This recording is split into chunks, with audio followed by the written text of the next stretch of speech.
복을 많이 받는 게 어떤 복을 받느냐가 참 중요하긴 하지만 일단 복은 많이 받는 게 참 좋습니다. 오늘 이 본문 말씀 1절에 보면 지금 우리에게 하는 말의 요점은 이러한 대제사장이 우리에게 있다는 것이다.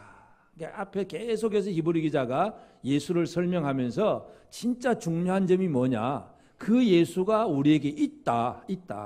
이것을 좀 요점이다. 이거 알아라. 요점 정리 밑줄 쫙. 우리에게 있다. 예수가 있다. 한번 합시다. 우리에게 예수가 있다. 여러분 우리에게 예수가 있다는 게 얼마나 큰 복인지 몰라요. 일주일 동안 이제 네팔을 갔다가 이제 어제 왔는데 보니까 이 말씀을 저는 이제 가기 전에 어느 정도 이제 준비를 해놓고 갔겠지만은 가서 보면 느낀 점이 예수가 있다는 게 얼마나 큰 복인지 몰라. 얼마나 큰 뭐 눈에 보이는 나라나 뭐 경제적인 것까지 포함해서 그래서 그 네팔이라는 나라를 가보니까 하여튼 우리나라 옛날 60년대 그러니까 그 60년대를 안 살아본 우리 청년들은 그게 뭔지도 모르지요. 하여튼 이제 나이 드신 분들은 그 50년대 60년대 우리나라의 모습 길거리에 뭐 차 한 대 지나가면 포장이 안 돼가지고 먼지는 다 펄펄 날리고 다니고 길도 그냥 조그마한 길에서 겨우겨우 막 차 비틀거리면서 지나가고 먹는 것도 보니까 우리나라가 얼마나 잘 먹고 있는지 몰라. 갔다가 집에 와서 밥을 먹는데 이렇게 맛있는데 이렇게 맛있었는지 이렇게 맛있는지 몰랐어요. 갔다 와 보니까 집에서 해주는 게 이렇게 맛있는 거구나. 거기는 음식도 단순해. 별게 없어. 그냥 펄펄 날아다니는 쌀밥 있잖아요. 거기에다가 그냥 또 스프 같은 죽 같은 것 하고 그다음에 닭고기. 그것도 아주 우리나라로 치고는 최고급 한정식 식당이에요. 닭고기 좀 닭도리탕 비슷한 그런 거 좀 튀겨 놓고 그다음에 야채 몇 가지 놓고 그게 끝이에요. 가는 곳곳마다 우리를 잘 대접한다고 하는데 전부 똑같은 음식이에요. 다른 메뉴가 별로 없어요. 근데 우리나라에 와 보니까 메뉴가 얼마나 많은지 집에서부터 벌써 메뉴가 다 달라져요. 우리에게 있다는 게 얼마나 큰 복인지 몰라. 물질적인 것부터 시작해서 그 물론 가난한 집을 골라서 가기는 갔지만은 그 가난한 집의 산골 동네 쭉 등산하다시피 한참 올라가서 이제 가보니까 한 가정에 이제 조그마한 방 하나에 그것도 방이 뭐 방바닥 돼 있는 것도 흙바닥이고 침대 하나 있는 그런 조그마한 데다가 5 식구가 살고 있고 그 앞에 이제 요만한 또 터에다가 그 아버지가 이제 대장장이에요. 그냥 대장장이도 뭐 크게 있는 것도 아니고 요거 풍로 조금 바람피는 조그만 하나 있고 숯불 피워가지고 어떻게 뭐 낫이나 이런 거 그냥 두드려 가지고 그래가 벌어먹고 사는데 우리나라 돈으로 한 달에 한 3만 원 정도. 근데 이제 이 그 단체에서 후원 아동하고 이제 결혼을 해서 한 달에 지급해 주는 한 3만 원 정도. 그러니까 아버지가 일해서 버는 3만 원. 아이가 이제 연결되어서 후원 받는 3만 원. 그거 가지고 5 식구가 살고 있어요. 그래서 참 뭔가 줄 수 있다는 거. 다시 한 번 더 대한민국이 진짜 대단한 나라다 하는 생각을 다시 한번 해봅니다. 근데 대한민국이 대단한 나라라고 생각하면서 우리도 과거에 이랬는데 우리가 언제 이렇게 되었지 하는 그 해답은 여러분 어디에서 찾을까요? 오직 하나님의 은혜가 아니면 예수 그리스도가 아니면 안 돼요. 지금도 그 네팔이란 모든 동네마다 사당들, 사원들, 힌두교 사원 뭐 하여튼 막 곳곳마다 집집마다 그냥 다 있어요. 그러니까 지나가면서 느끼는 점이 영적으로 느낌이 아주 더럽고 추하고 막 역겹고 막 하여튼 동네를 지나갈 수가 없을 정도로 막 그냥 하여튼 모든 동네 그래요. 그러면서 그 사람들이 그렇게 살고 있으면서 예수를 모른다는 거. 참 이게 이제 이번에 가서 물론 그 단체는 이제 NGO 단체가 돼가지고 선교 단체가 아니다 보니까 복음 전하는 게 핵심이 아니고 물론 그 단체를 창설한 분은 목사님인데도 하여튼 사업은 그렇게 뭐 교육 사업, 소득 증대 사업 그런 걸 많이 하다 보니까 이번에 가도 목사님들이 늘 계속 토론해가면서 이거 이래 되느냐 저래 되느냐 문제가 2가지. 그냥 돈만 주고 어떤 사랑 베풀어 주고 뭔가 이렇게 잘 살가만 해주면 이게 진짜 행복이냐. 복음이 들어가야 되는데 이게 계속 일주일 내내 목사들끼리 모여서 토론하고 그 사람들하고 함께 논쟁한 부분들 다 뭐 거기는 끄떡거리지만 하여튼 지금 그렇게 흘러가는 방향이 그렇다는 얘기예요. 복음만 전해주면 선교단체가 돼가지고 활동하기엔 또 제약이 많고 또 이 뭐 활동을 잘하려고 그렇게 하다 보니까 복음은 제대로 못 전하고 이 참 딜레마에 빠져 있는 것 같아요. 그래서 둘 중에 이 두 가지를 다 잘해야 된다는 생각을 해보는데, 제 개인적인 느낌은요. 물론 저는 이제 나갈 때마다 나갈 때마다 주로 뭐 강의를 하든 설교를 하든 뭔가 이 복음을 가지고 나가는 게 목사의 사명이기도 한데, 이번에 나가서는 이제 그런 건 전혀 없이 몸으로 때우는 작업만 하니까 몸으로 한번 일주일 때워보면서 야, 이런 점도 있구나 하고 느낀 점이 하나 있어요. 그게 뭐냐 하면, 낮에 그 산길을 가고 막 도와주고 막 애들하고 또 초등학교 애들 같이 막 수업도 하고 막 이렇게 놀아주면서 저녁이 되면 얼마나 피곤해요. 막 갔다가 돌아오면 피곤한데 딱 베개에 딱 머리 대자마자 골아 떨어져 버려가지고 그 다음날 아침 일어났는데, 그런데 2, 3일 지나면서 가만 생각해 보니까 야, 이게 참 편하다 하는 생각이 들어요. 왜 편하냐면, 몸으로 때우는 게 왜 편하냐 하면요, 내일 뭐 할까 내가 염려할 게 하나도 없어. 그냥 이제 내가 뭘 해야 되겠다 생각하면 내일 설교를 어떻게 하지, 내일은 일정을 어떻게 하지, 막 궁리를 하면 잠을 자도 생각을 하면서 자야 되니까 그게 참 힘든 부분인데, 그런 걸 전혀 없이 그냥 딱 하고 몸으로 때우고 저녁에 딱 자고 아무 생각 없이 자니까 얼마나 편한지 모르겠어요. 또 한 가지 그 느낀 점이, 이 머리 쓰는 게 예수님이 성령님이 이끄는 대로 맡겨놓고 나는 몸만 때우면 되겠구나 하는 생각을 해봅니다. 얼마나 편한지 모를 것 같아요. 근데 우리는 생각을 내가 너무 앞당겨 내가 생각해 보려고 애를 쓰니까 이 고생이에요, 고생. 여러분 고생 많이 하시죠? 모든 일정은 성령님이 다 정해 놓으셨습니다. 맡겨놓고 몸만 때우면 됩니다. 몸 때운다는 게 성령께 순종하면 된다 그 얘기예요. 아멘. 얼마나 편한지 모르겠어요. 근데 이제 목사로 돌아오니까 또 그건 또 안 되는 것 같아요. 또 하여튼 그 가난한 나라에서 경제적인 것, 또 영적인 면에서 복음이 없다는 것, 이런 걸 보면서 이게 진짜 필요한데, 근데 우리한테는 그게 있구나 하는 생각에 얼마나 감사한지 몰라요. 우리에게 있는 예수, 우리에게 있는 복음, 이게 얼마나 복된 것인가를 오늘 우리가 한번 꼭 생각하게 되길 바랍니다. 히브리서 기자는 이 히브리 성도들에게 우리에게 예수 그리스도가 있다는, 이거는 요점이다. 요점, 최고 제일 중요한 점이다. 여러분에게 예수 그리스도가 있습니까? 옆 사람에게 한번 소개하면, 나는 예수가 있는 사람이야. 한번 얘기해 봅시다. 그러면 과연 예수가 있는 사람인지 먼저 한번 살펴봅니다. 예수가 있다는 거, 하나님이 보내신 자가 있다는, 하나님이 세우신 제사장이 있다는 얘기인데, 구약의 이스라엘 백성들의 역사를 보면 제일 먼저 출애굽기 17장 7절에 보면 이스라엘 백성들이 광야에서 이제 원망과 불평을 합니다. 그가 그곳 이름을 마사 또는 머리바라 불렀으니 이는 이스라엘 자손이 다투었으며 또는 그들이 여호와를 시험하여 이르기를 여호와께서 우리 중에 계신가 안 계신가 하였습니다. 광야에서 물이 없다는 얘기예요. 그러면 광야에서 물이 없으니까 목마르고 고달프고 힘들고 괴롭습니다. 괴로우니까 제일 첫 번째 나오는 반응이 뭐냐면, 하나님이 우리에게 있나 없나 그걸 모르는 거예요. 지금 그들에게는 모세도 있고 아론도 있고 그들을 애굽에서 이끌어내고 홍해 바다가 갈라지고 놀라운 일들을 그들은 이미 체험을 했는데, 불과 몇 달 전에 날짜는 정확하지 않지만 하여간 불과 며칠 전에 체험을 한 그 체험도 있는데도 불구하고 물이 없다는 것 때문에 여호와가 우리 중에 계신가 안 계신가 이걸 모르겠다니, 하나님이 안 보이니까. 하나님의 사람 모세가 있고 모세의 형 아론이 또 제사장으로 세워지는데, 이런 모세와 아론이 있는데도 불구하고 계신가 안 계신가. 왜냐? 지금 힘들다. 여러분, 예수가 있는지 없는지 그냥 이렇게 생각이 되어버린 사람들이 있습니다. 지금 당장 힘들고 어렵고 고통스럽고 이렇게 힘들다 보니까 뭐 하나님이 있는지 없는지 잘 모르겠다. 가장 불쌍한 사람이죠. 하나님의 사람을 붙여 주었는데도 불구하고 하나님이 계신지 안 계신지 모르겠다.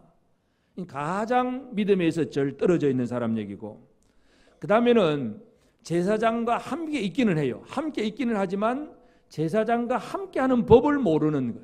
사울 왕 얘기인데, 사무엘상 14장 19절 20절을 보면 사울이 제사장에게 말할 때에 블레셋 사람들의 진영에 소동이 점점 더한지라 사울이 제사장에게 이르되 네 손을 거두라 하고 사울과 그와 함께한 모든 백성이 모여 전장에 가서 본즉 블레셋 사람들이 각각 칼로 자기의 동무들을 침으로 크게 혼란하였더라.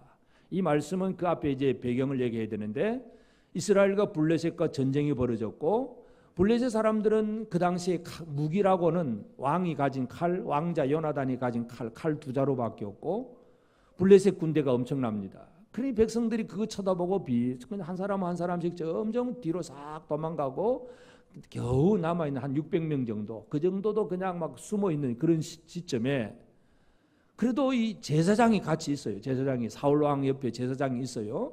제사장이라고 하면 하나님 앞에 기도할 수 있고 하나님의 응답을 받을 수 있는 그런 위치의 제사장입니다. 그런데 그들은 숨어만 있어요. 블레셋 군대가 왔는데 이거 어떻게 할까요? 기도해 봅시다. 제사장 기도 좀 해주세요. 이런 얘기가 아니라 그냥 두려워서 숨어만 있어. 어떻게 해볼 도리가 없어요. 아들 요나단이 칼 한 자루 들고 자기 병기던 소년하고 나가서 우리가 저 사람들한테 올라가자. 그래서 여호와의 구원은 사람이 많고 자금이 있는 게 아니고 우리가 나가자. 그래가지고 요나단하고 병기던 두 사람이 가서 블레셋 군대에게 들어가서 전쟁을 시작을 합니다. 그러니까 처음에는 그 사람들이 막 업신여기면서 요나단 보고 올라와 그랬는데 하나님 이기게 하시면 두 사람이라도 몇 사람을 이길 수 있습니다. 한 20명 정도 막 죽고 하니까 그 자체에서 혼란이 벌어지다 보니까 막 헛소문이 퍼지고 막 적군이 막 쳐들어왔다느니 뭐 별별 소문이 퍼지면서 블레셋 군대가 막 어지러워지는 거예요. 그러니까 사울과 그 함께한 사람들은 가만히 지금 두려워서 벌벌 떨고 숨어 있는데 블레셋 군대가 막 어지러우니까 이게 뭔가 싶어서 이제 쳐다봅니다. 그러면서 제사장에게 그런 얘기를 하잖아요. 제사장에게 뭔가 해보라 그러다가 이제 더 블레셋 군대가 막 흔들리니까 어떻게 합니까? 제사장에게 내 손을 거두라. 제사장 그만둬라. 저기 더 막 그냥 벌어지니까 그러면서 이제 가서 쳐다만 보는 거예요. 여러분 사울왕의 그 태도를 잘 이해를 하셔야 돼요. 제사장이 있을 때도 제사장을 쉽게 말해서 사용한다면 좀 표현이 이상하지만 써먹을 줄 몰랐다는 거. 제사장을 써먹을 줄 몰랐다는 거. 그 다음에 제사장 보고 뭔가 좀 기도해보라고 했지만 그거 가지고 되는 게 아니고 뭔가 벌어지니까 네 손을 거두라. 이제 그만 하지 마라. 제사장이 뭔가 있어야 될는지 어떻게 해야 될는지 전혀 감각이 없는 것이 바로 사울의 모습이었습니다. 예수 그리스도가 우리의 만군의 대제사장이신데도 진짜 우리의 영원한 완전한 대제사장인데도 그 대제사장을 의지할 줄 모른다든지 이건 뭐냐 하면 예수 이름으로 구할 줄 모른다든지 그 얘기예요. 예수는 우리가 하나님 앞에 나아가는 유일한 대제사장인데 그 이름으로 구하고 그 이름으로 뭔가 할 수 있어야 되는데 기도 안 해도 되고 진짜 다급하면 몇 마디 해보고 기도가 급하냐? 지금 당장 먹고 사는 게 급하지. 내 손을 거둬라. 그만둬라. 기도 그만둬라. 여기 제사장이 있음에도 불구하고 제사장을 활용할 줄 모르는 사람. 첫째는 있는지 없는지도 모르는 사람. 두 번째는 있어도 제대로 함께하지 못하는 사람. 세 번째 단계로 넘어가면 어떻게 되느냐 하면 사무엘상 22장 18절입니다. 왕이 도액에게 이르되 너는 돌아가서 제사장들을 죽이라 하며 에돔 사람 도액이 돌아가서 제사장들을 쳐서 그날에 세마포 에봇 입은 자 85명을 죽였고 사울이 왕이 되고 났는데 다윗이 골리앗을 죽이고 그래서 사람들이 전부 찬양을 하는데 다윗은 만만이요 사울은 천천히라. 그러니까 왕의 입장에서는 인기가 자기한테 와야 되는데 어린 목동 비록 자기가 이제 사위로 삼긴 했지만 사람들의 인기가 사울에게로 가면 권력이란 게 그래 힘이라는 게 여론이 몰아가면 많은 사람들이 좋아하면 그게 힘이 실리잖아요. 그러니까 그때부터 다윗을 죽이려고 합니다. 그리고 결국 다윗이 이제 도망을 가게 되는데 도망가는 다윗이 도망갈 때에 이 제사장 아이야에게 가서 음식도 한번 먹고 또 골리앗이 칼까지도 들고 이제 도망을 가버렸습니다. 그래서 이제 다윗이 도망간 다음에 사울이 신하들을 다 불러놓고 누가 다윗이 도망가는 걸 알려주지도 않았느냐 고발해주는 사람 하나도 없다고 막 신하들을 질책을 합니다. 그때에 에돔 사람 이스라엘 백성이 아닌 에돔 사람 도액이라는 사람이 사울 왕에게 그런 얘기를 합니다. 저 제사장이 다윗이 도망갈 때 먹을 거 주고 다 갈 길 인도해 주었다고 고발을 합니다. 그래서 사울 왕이 진노해서 제사장의 가문 80명인데 다 데리고 오게 하고 제사장을 죽이라고 하니까 다른 사람 못 죽이고 결국 에돔 사람 도액이 제사장을 칼로 죽입니다. 제사장을 죽여버렸다는 얘기는 뭘까요? 전혀 필요가 없다는 얘기잖아요.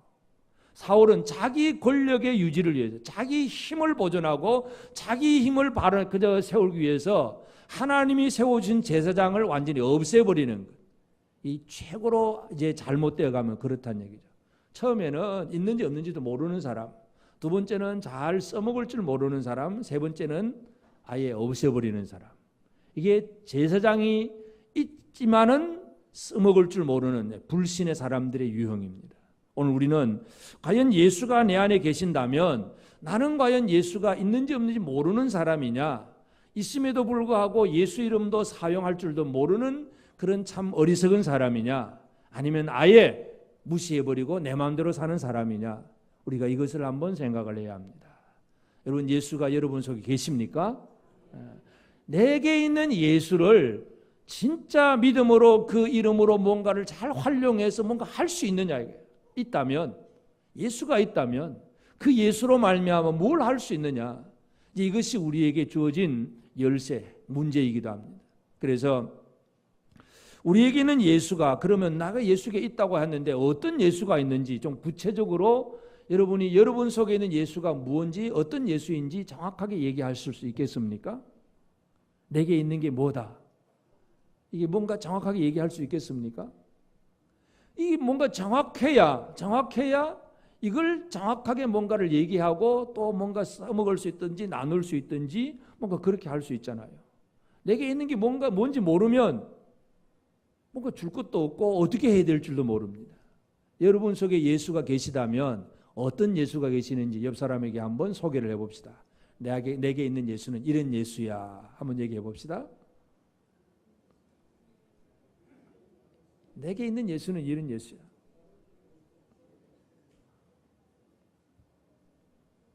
제가 이제 그 네팔을 가면서 이 한국 돈 가지고 바로 네팔 돈을 못 바꿔요. 그래서 또 이제 달러로 바꿔서 또 거기 가서 이제 네팔 루피로 이제 또 바꿨어요.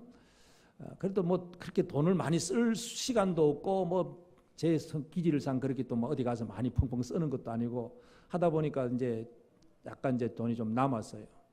근데 그 같이 따라다니는 이제 한국의 이제 우리 여자 청년들 자원봉사자가 이제 3명이 이제 같이 늘 움직였는데, 근데 너무 고마워서 이 청년들이 참 대단하다. 한 1년 동안 나가서 그렇게 자원봉사하고 참 대단하다 싶어서 뭔가를 이제 막 좀 주고 싶은데 나중에 보니까 이제 줄 게 하나도 없는 거예요. 그런데 이제 나중에 이제 공항에 나와서 보니까 이제 루피가 조금 남은 게 생각이 났어요. 이거 다 그날 다 못 쓰고 남은 거. 그러니까 이제 뭘 주겠어요? 제 지갑 안에 안 바꾼 이제 우리나라 한국 돈도 조금 있지만 네팔 루피도 조금 있잖아요. 그럼 뭐 내게 있는 게 뭐예요? 그러면 줄 수 있는 것, 한국 돈은 줘봐야 1년 동안 못 쓰니까 거기서 바꾸지도 못하니까 줘봐야 소용도 없고, 그냥 잔돈이라 할지라도 그 루피라도 주면 이거 그래 뭐 조금이라도 뭐 아무렇게나 어떤 도움이 되는지 모르지만 나눠주면 좋겠다 싶어서 막 급히 꺼내 가지고 그냥 이제 나눠주니까 공항에 못 나왔었는데 이제 다른 사람을 통해서 줬는데 이제 뭐 잘 받았다고 카톡으로 그냥 막 뻥뻥거리면서 막 문자가 와요. 그래서 있는 거를 줄 수 있다는 건 내가 줄 수 있는 게 뭔지를 알아야 주잖아요. 이게 그 나라에서 쓰는 돈이니까 그 나라에 있는 사람에게 줘야 되겠다. 있는 걸 알고 뭘 줘야 될지 아는 게 중요해요. 내게 있는 예수가 어떤 예수인지 알아야 그 예수를 제대로 전해줄 수 있습니다. 여러분, 예수를 제대로 알고 계십니까? 우리가 1년 동안 예수를 깊이 생각하자 그러면서 지금도 계속 예수 얘기인데 어떤 예수를 알고 계시냐? 어떤 예수? 오늘 히브리서 8장에 예수 말하는 예수는 첫째는 뭐냐면 그는 1절에서 우리에게 있다는 것이라 그는 하늘에서 지극히 크신 이의 보좌 우편에 앉으셨으니, 보좌 우편에 앉아 계신 예수, 우리에게 있는 예수는 하늘에 있는 보좌 우편에 앉아 계신 예수예요. 그러면 보좌 우편에 앉아 계신 예수는 어떤 예수냐 하면 요한계시록 3장 21절에 보면 이기는 그에게는 내가 내 보좌에 함께 앉게 하여 주기를 내가 이기고 아버지 보좌에 함께 앉은 것과 같이 하리라. 보좌에 앉았다는 얘기는 결국은 어떤 얘기를 합니까? 이기고 보좌에 앉았다는 얘기예요. 내가 이기고 아버지와 함께 보좌에 앉은 것과 같이 이기는 자는 내 보좌에 함께 앉게 주리라. 이게 예수님의 요한계시록에 주시는 약속입니다. 그러니까 하늘의 보좌 우편에 앉아 계셨다는 얘기는 예수는 어떤 예수냐? 이기는 예수다. 여러분과 함께 계신 예수는 어떤 예수라고요? 옆 사람에게 얘기합시다. 나와 함께 계시는 예수는 이기는 예수입니다. 이기는 예수. 뭘 이깁니까? 죄와 사망, 모든 사탄의 모든 권세를 다 이기는 예수. 그분이 나와 함께 계신다는 거예요. 이게 우리에게 누려야 될 복입니다. 내게 있는 예수는 이기고 보좌에 함께 앉는 하나님의 보좌에 앉아 계신 예수. 여러분, 이 예수하고 함께 사는 게 얼마나 큰 복된 일이겠습니까? 모든 사탄의 권세, 죄와 죽음의 권세까지라도 이기신 예수 그리스도, 이분이 우리와 함께 있다는 사실을 기억을 해야 됩니다. 그리고 2절에서는 성소와 참 장막에서 섬기시는 이시라. 이 장막은 주께서 세우신 것이요 사람이 세운 것이 아니니라.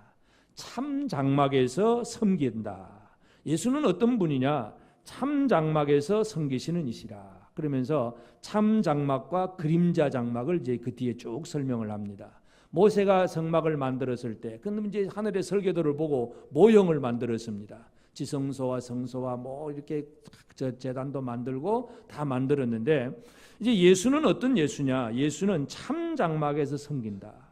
결국 참 장막이라고 하는 것은 하나님의 보좌 우편에서 하나님을 섬기는 일. 거기에는 가로막힘이 없습니다. 이 땅에는 전에도 말씀드렸지만 제사장으로 아무리 거룩한 제사장이 되어도 그 지성소에 아무나 들어갈 수가 없습니다. 그래서 휘장이 쳐져 있었고 제사장 자신을 위해서도 속죄하고 1년에 단 한 번 들어가는 것이 이 땅에 있는 거예요. 그래서 휘장은 땅에 있기 때문에 휘장이 필요합니다. 그런데 참 장막은 휘장이 없는 장막입니다. 그 은혜의 보좌 앞에 마음껏 나가서 아버지를 부르고 아버지 앞에 응답받을 수 있는 거예요. 예수 그리스도는 참 장막에서 섬기는 이다. 물론 섬긴다는 얘기는 뭔가 제사장의 사명이죠. 누구를 위한 기도, 누구를 위해서 뭔가 기도해주고 하나님께 아뢰기도 하고 하나님과의 뭔가가 이루어지는 것. 그래서 예수 그리스도는 쉽게 말해서 하나님 아버지하고 통하시는 분이다. 내게 있는 예수는 하나님 아버지하고 전혀 막힘이 없는 그분이라는 사실을 기억하시길 바랍니다. 첫째는 이기는 예수, 두 번째는 하나님 아버지하고 잘 통하는 예수. 옆 사람에게 또 얘기합시다. 내게 있는 예수는 하나님 아버지하고 잘 통하는 예수다.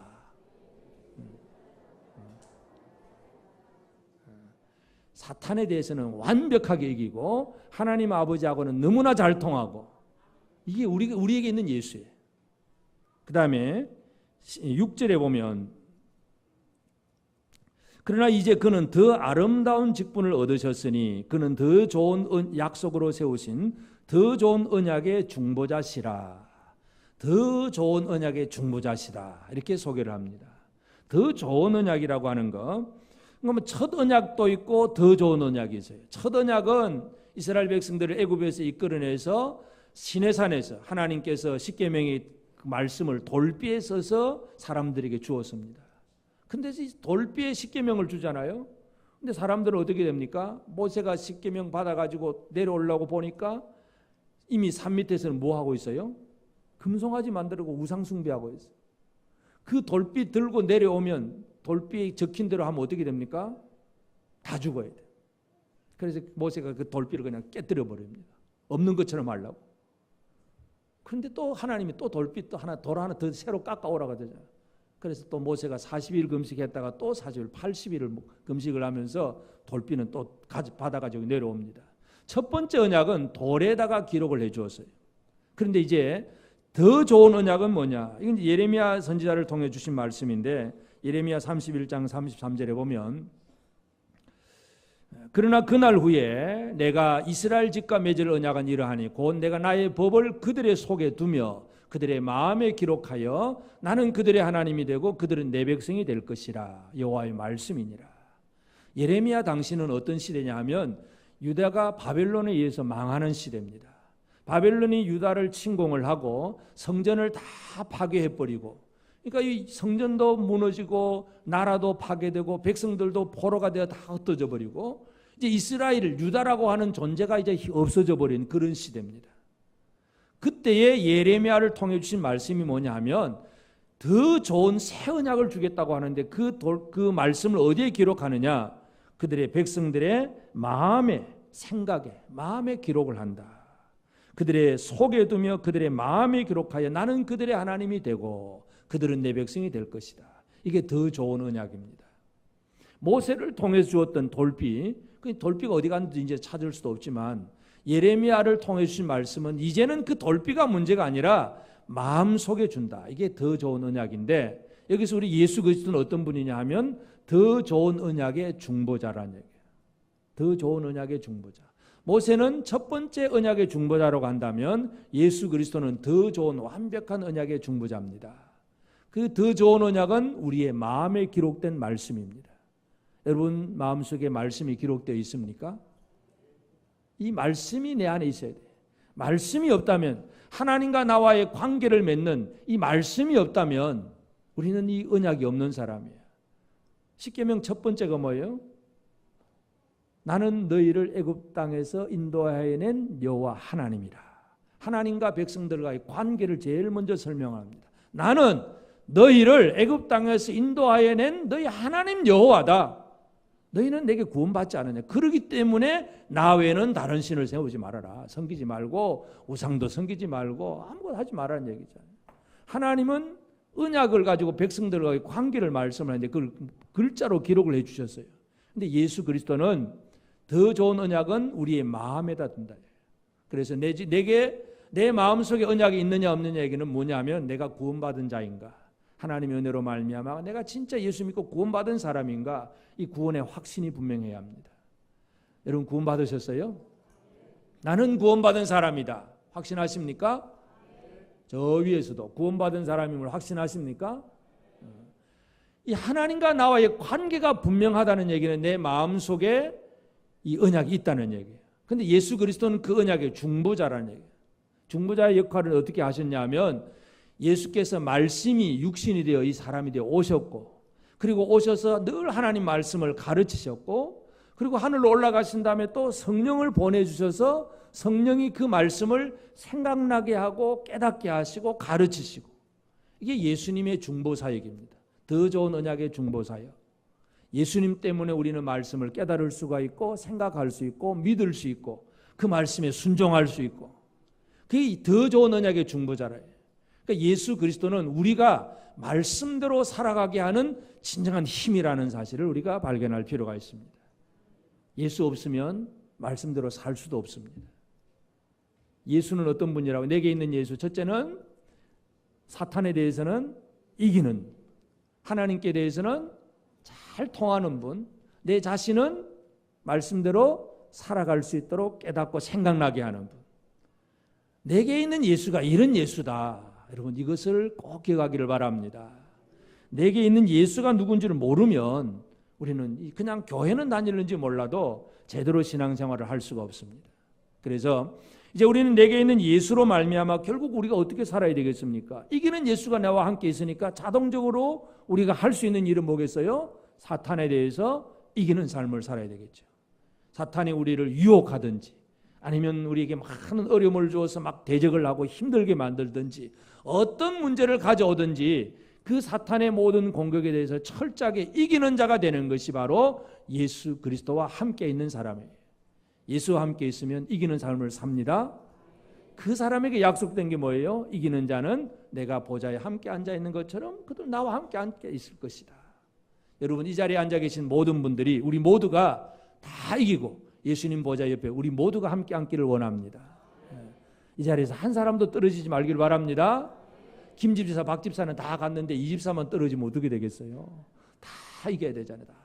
우리의 모든 삶 속에서 진정으로 주님이 이기게 하시는 그 이김의 생활을 살게 되기를 바랍니다. 예수는 우리를 이기게 하는 힘입니다. 이걸 모르면 늘 두려워할 수밖에 없어요. 마가복음 4장 38절에 보면 예수께서는 곡물에서 베개를 베고 주무시더니 제자들이 깨우며 이르되 선생님이여 우리가 죽게 된 것을 돌보지 아니하시나이까. 자, 제자들이 배를 타고 가는데 풍랑이 일어납니다. 가만히 풍랑이 일어나고 노 젓는 솜씨는 그들 대단하니까 열심히 노를 젓는데 안 돼요.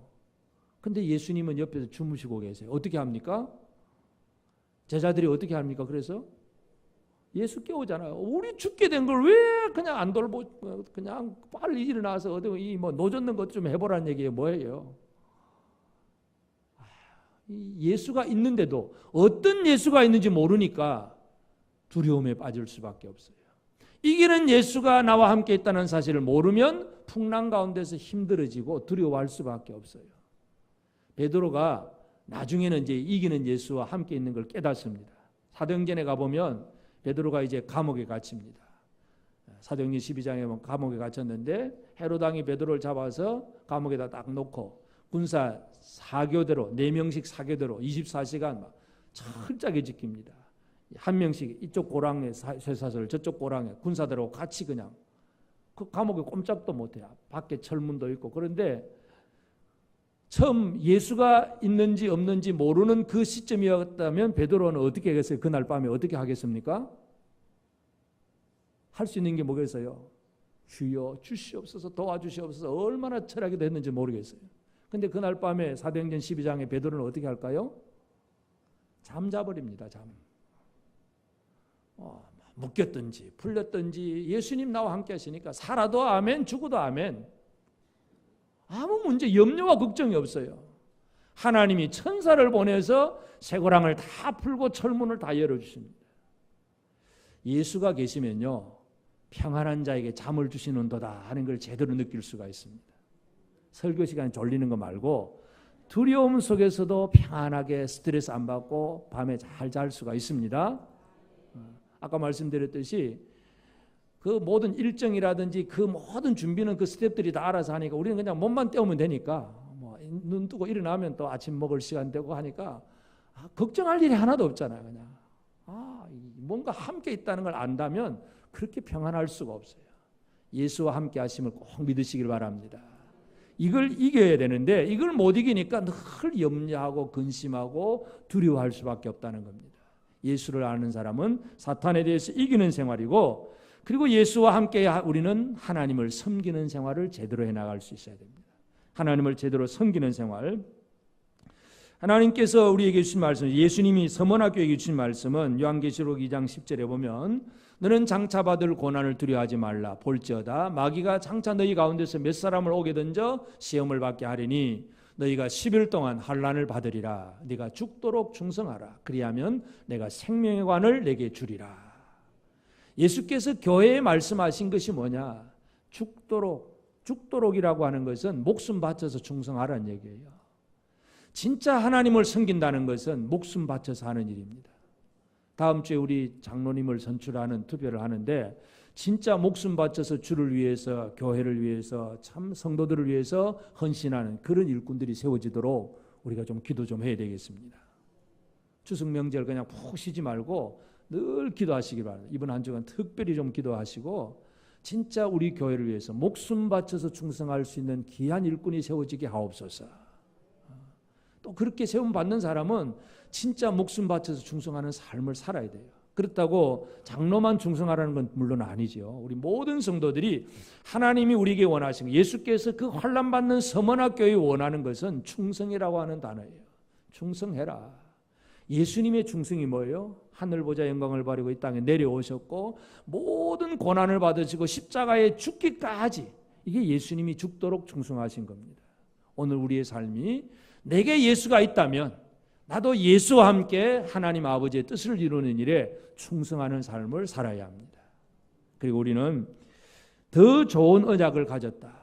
예수님은 우리 안에서 우리가 그 말씀을 기억나고 생각나게 하시기 때문에 이 마음의 움직임 이것이 참 중요하다는 걸 알 수가 있습니다. 그래서 누가복음 10장 27절에 보면 대답하여 이르되 네 마음을 다하며 목숨을 다하며 힘을 다하여 뜻을 다하여 주 너희 하나님을 사랑하고 또한 내 이웃을 내 자신같이 사랑하라 하였나이다.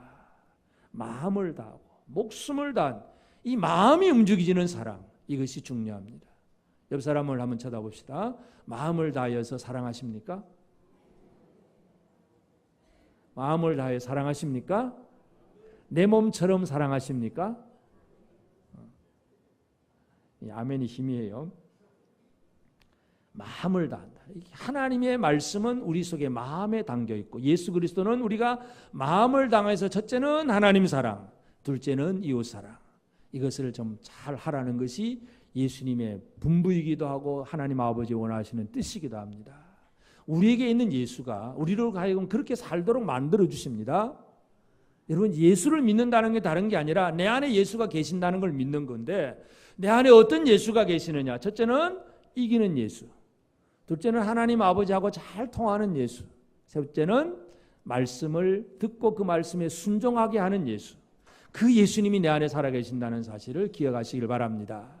이 예수를 제대로 안다면 예수가 없는 사람에게 이 예수를 들려주고 보여주고 가르쳐주는 그 일, 그것이 우리의 사명입니다.